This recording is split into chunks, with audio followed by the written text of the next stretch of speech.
What's poppin'? What's goody? Goody?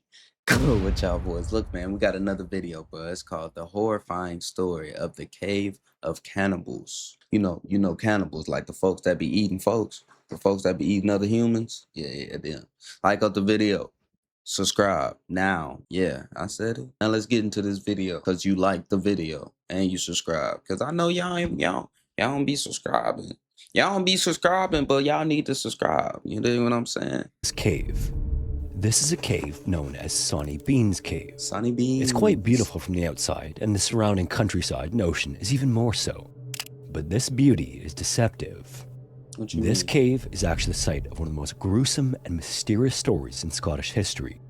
As always, viewer discretion is strongly advised. Eesh.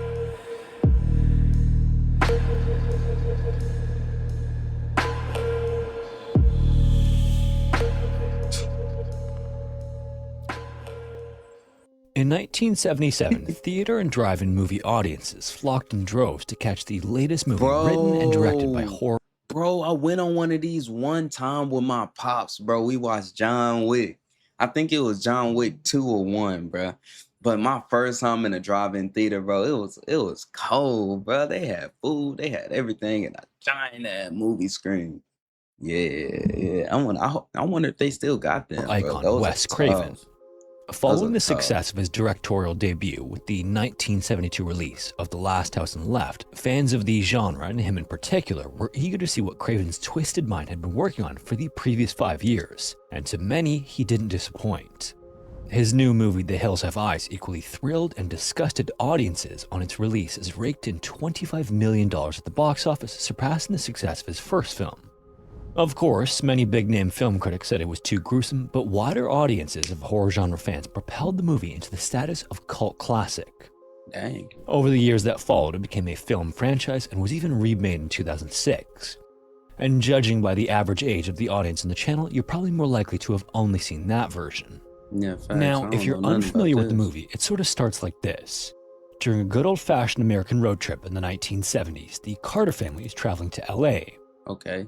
With a trailer in tow, the father, Bob, pulls into a gas station called Fred's Oasis in a remote area of Nevada. Tight. And we're talking extremely remote, like middle of the desert, single road, no other stops for miles in every direction. That's not good. After they get gas and check the fluids under the hood, Fred warns the family to stay on the main roads, which of course is advice they don't follow. The family Fred need to get a better shirt. That shirt don't fit, Fred.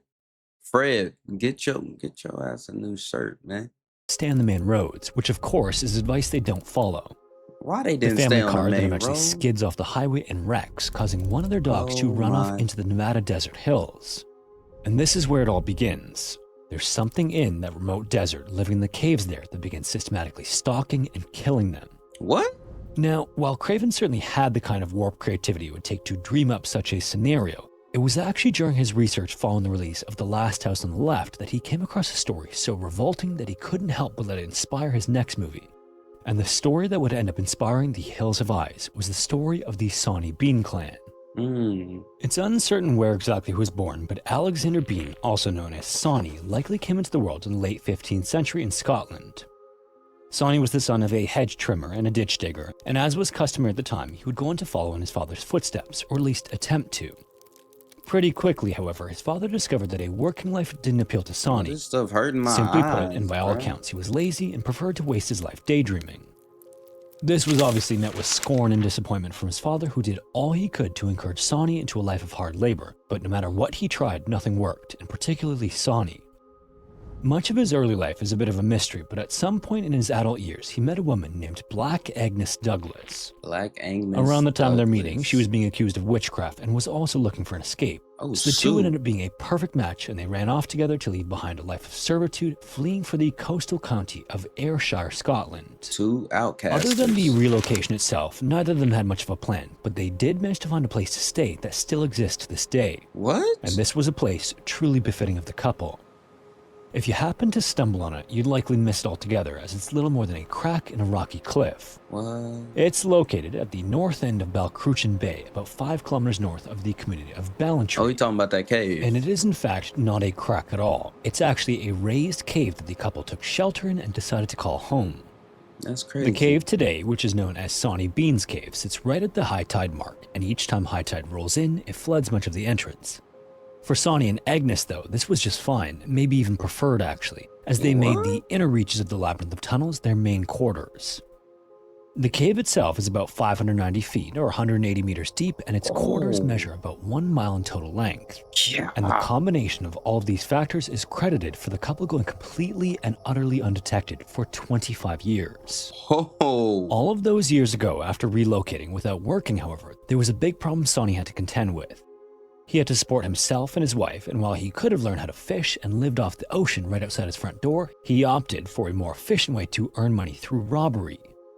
In the areas between nearby towns, there were narrow roads that were well traveled, giving him the perfect setting and opportunity to take advantage of travelers, particularly those using the road alone. When a horse or a wagon would reach a certain point in the woods, he'd jump out, force the travelers to stop, and then take whatever he could from them. Often this would dang. include jewelry, currency, food, and other supplies. Then, once he had everything he could grab, he disappeared into the woods and brought the spoils back to the cave where Agnes was waiting. For a time, this was enough, but Sonny apparently started to wonder about the chances of him being caught. The penalty for the crimes he was perpetrating during the time period was death, so leaving witnesses was a risky proposition.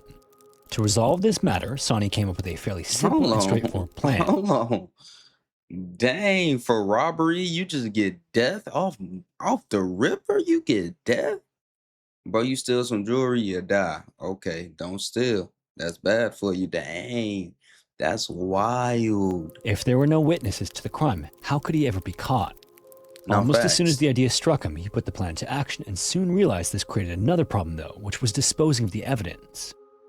If the local authorities were made aware of dead bodies left lying in the woods, it would almost certainly result in an extensive manhunt to find the killer. But rather than focus on the problem, Sonny, despite his apparent laziness, was a solution-minded individual, and he figured he could actually solve several issues all at once. To remain undetected while visiting local shops and merchants was nearly impossible, so trading in the goods he took from travelers was a risk he no longer wanted to take. To that point, he'd been trading valuable items for food, but if he just killed the travelers and brought the bodies back to the cave with him, he and Agnes would also never have to worry about food again. Whoa. And so it went afterward, with Sonny continuing to ambush travelers on the narrow roads Whoa. between villages. He'd lure them off their horses and wagons, quickly Hold on. In Black Douglas, the woman was okay with that?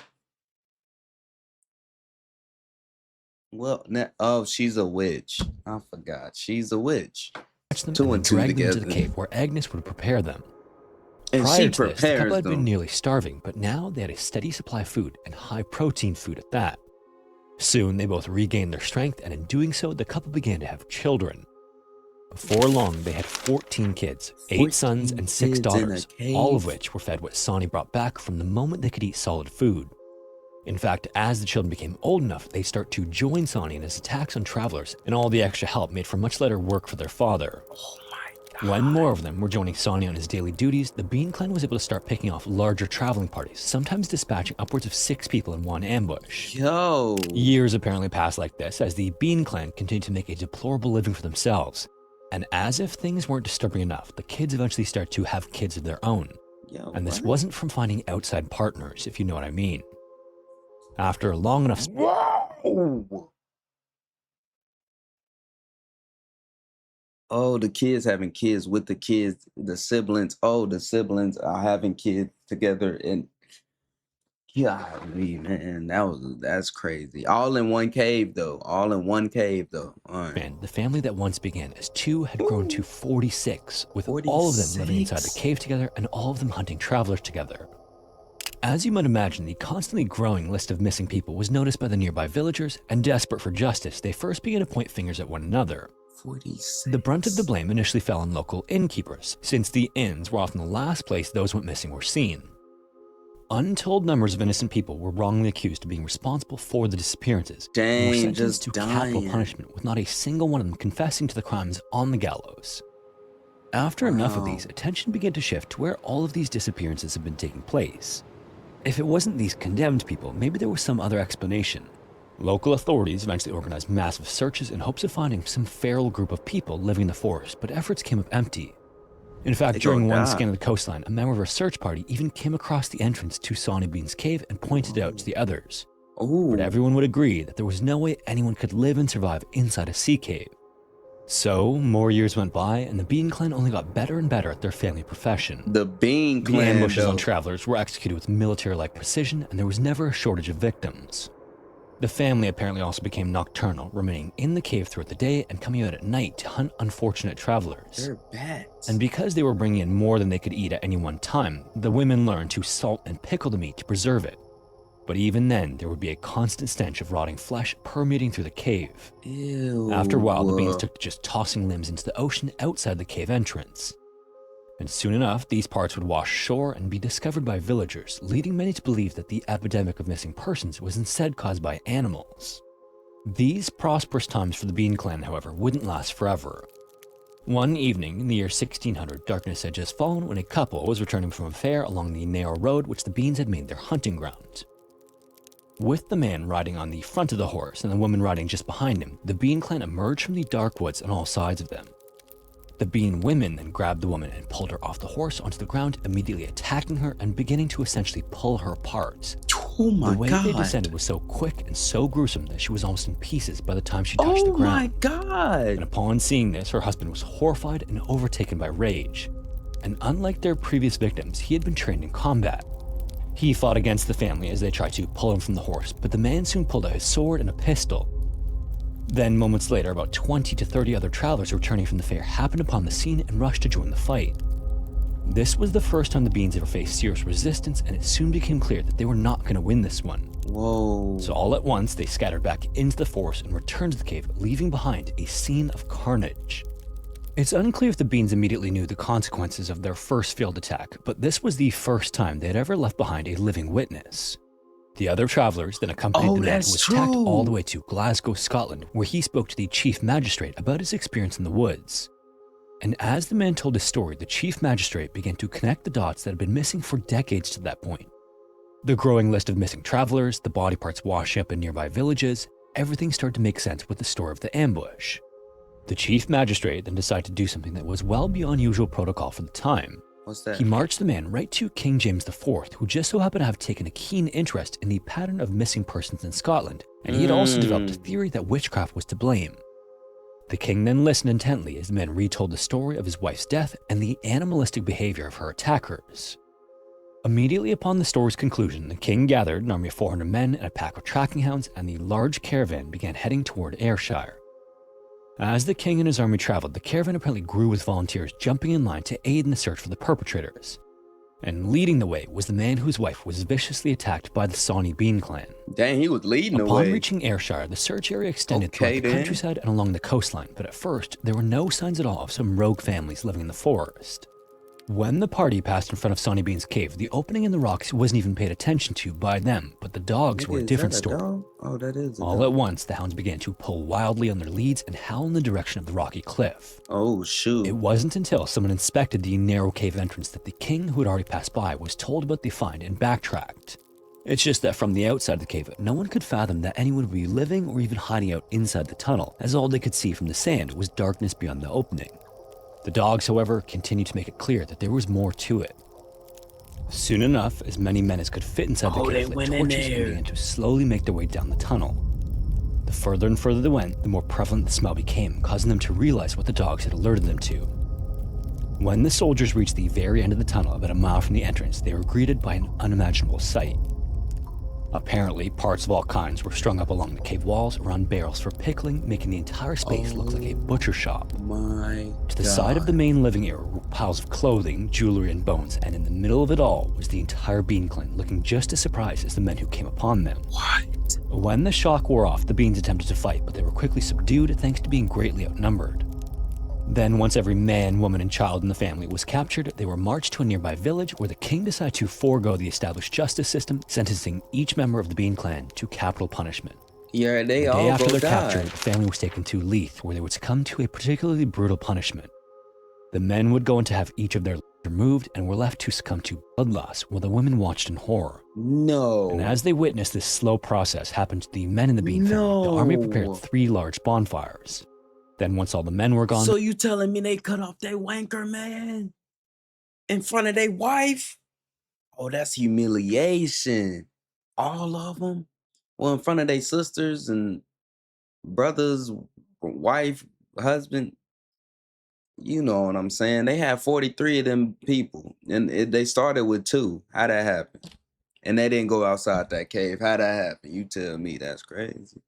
The women were given the fate typical of witches of the air, bringing an end to the story of the ruthless Bean Clan. Now, if you're wondering why some of the elements of the story seem to not make sense, you're not the only one. Many people have asked, and rightfully so, did this actually happen? And while Wes Craven's The Hills Have Eyes is unquestionably a work of pure fiction, the tale of the Bean Clan has often been presented as verified fact. The truth is, though, there's a significant amount of supporting information and evidence that's missing from the tale. Historians have scoured records, newspapers, and diaries of the time in Scotland, and not a single one of them mentions a trend of disappearing travelers. And certainly, you have to imagine the discovery of a person-eating family of 46 would have made the news. No, facts. So how exactly did this story come about? I don't know. The beginnings of the story have been traced back to a publication that was popular in the 18th and 19th centuries called the Newgate Calendar.